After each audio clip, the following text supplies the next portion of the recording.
what's up everyone, Raging Old Negro here, having way too much fun as always. And I'm honestly getting sick and tired of hearing the mainstream media and the drones that have been programmed by them talk about the so-called shocking growth of the alt-right and other so-called extremist groups. All the while conveniently leaving terrorists like Antifa out of those numbers, of course, else it would actually look even worse than they say it is now. Now here's the big question, right? What could possibly cause allegedly normal and reasonable people to turn to these radicals? Clearly something has to be done, and the only solution is to double down on what's causing these radicals to gain popularity in the first place and implement even more thought policing and deplatforming to stop their message from spreading. And yes, that was sarcasm in case you couldn't get it, so let me explain the Cliff Notes version right here. I'll tell you exactly why this is happening. Imagine you are deplatformed everywhere and aren't even allowed to voice your opinion anymore. And then on top of that, you lose your job because of a targeted harassment campaign against your employer for daring to employ a wrong thinker. And then even further on top of that, you get any ability you may have had to make money independently taken away from you because no payment processor is willing to work with a so-called high-risk customer such as yourself.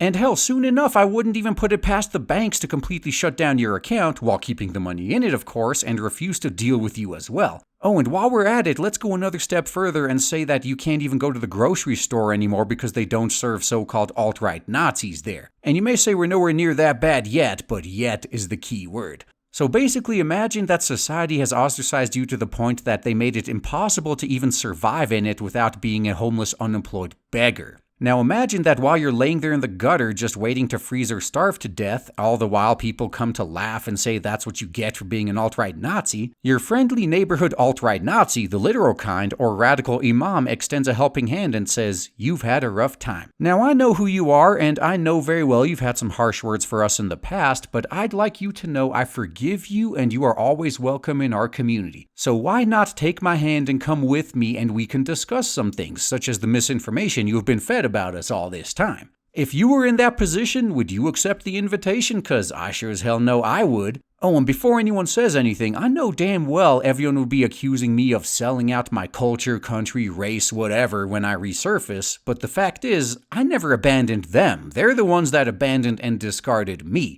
And funny enough, this is exactly how peaceful tax-paying people turn into violent criminals in prison, too. We are, after all, talking about people who've been abandoned by the society they once loved. They've been thrown in jail for some victimless crime or some horrible mistake on their part, and the rest of society wants nothing to do with them anymore, even if they are ready and willing to repent, even if they actually already did their time. Oh, but that's not all. They're thrown in prison where they have to live among actual violent criminals, and now they need to pick sides for their own protection. And when they get out, it's still not over, because even though they allegedly did their time, society still refuses to give them another chance. They're forced to deal with issues like employers automatically disqualifying them because they are felons, they're always being treated like shit, they are told that if they have a problem with this, then they shouldn't have committed the crime. The crime, by the way, that they were told they already served their time for, I might add, while they were being released from prison, and yet here they are, still paying for it. But you know where they can actually make a living and belong? The same gang they joined while in prison, which is now their only option.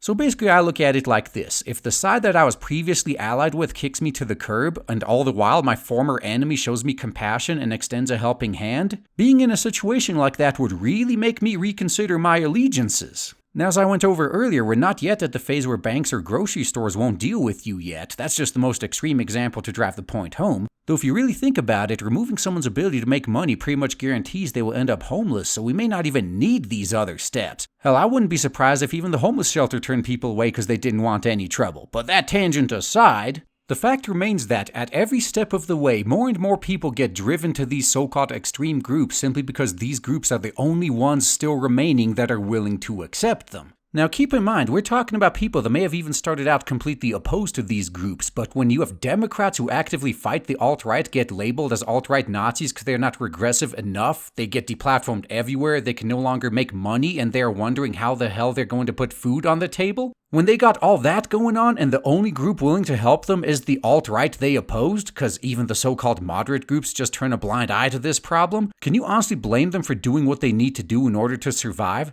And again, can you blame them for having doubts about their previous allegiances? Because seriously, think about it. If the side you thought was good and just that you voluntarily championed for years ended up being so cruel and evil to you, while the enemy you viewed as evil and everything wrong with the world showed you compassion and offered to help you despite knowing knowing you would likely have been laughing at them if the roles had been reversed. Or better yet, you did exactly that to one of their comrades in the past, and they know it. So yeah, if that shit happened to me, that sure as hell would make me reconsider who the real villains are. So yeah, if you remove someone's ability to live in your society, they will naturally gravitate towards whatever other group isn't actively trying to destroy them and actually lets them survive. This isn't exactly rocket surgery here. And yes, this does also apply even if they were previously enemies. And we all know that converts make the greatest zealots too. Oh, and since I know this is coming, you can hashtag not all you want. That's really no defense here. Seriously, man, so what if a so-called silent majority actually supports you all along, even in your own society?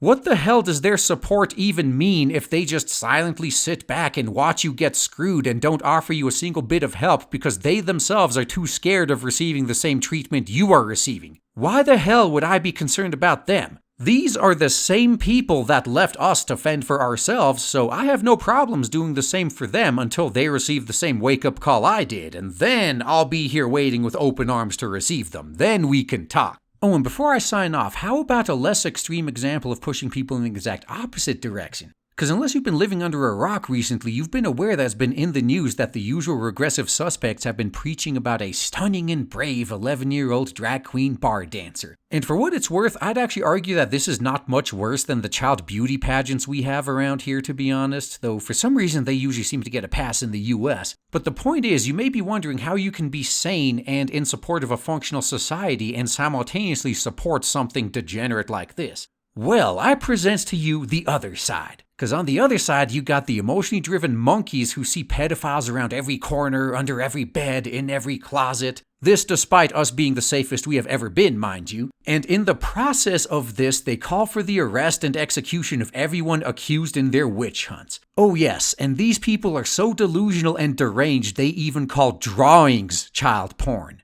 You guys know the types. Any fictional character that looks younger than your grandma was clearly designed to appeal to pedophiles, even if it was never meant to be sexual in the first place. So are you starting to understand why we may be pushed in support of the other side now? The people we're talking about now, they not only push for thought policing and draconian bans and regulation on fiction, basically the modern day equivalent of Nazi book burning, but they go above and beyond just that and lump people who look at a drawing in the same pool as people who actually abuse kids. In their eyes, everyone is scum and needs to be executed. So think about it. Now that you know we have these two options on the table, which one do you choose? And unfortunately, there doesn't seem to be any viable third-party option here in the US, so we're stuck with a giant douche and a turd sandwich. So using another metaphor, do I take the side that wants to defend a known pedophile, or do I take the side that wants to nuke the town the known pedophile lives in and everything else in a 100-mile radius to make sure they get him? Yeah, asking the tough questions here, huh? Because as much as I really don't want to support the side that's okay with an 11-year-old drag queen bar dancer and beauty pageants where the contestants' ages are in the single digits, when the only viable alternative on the table at the moment is witch hunts and thought policing, they are actually coming off as the lesser evil here.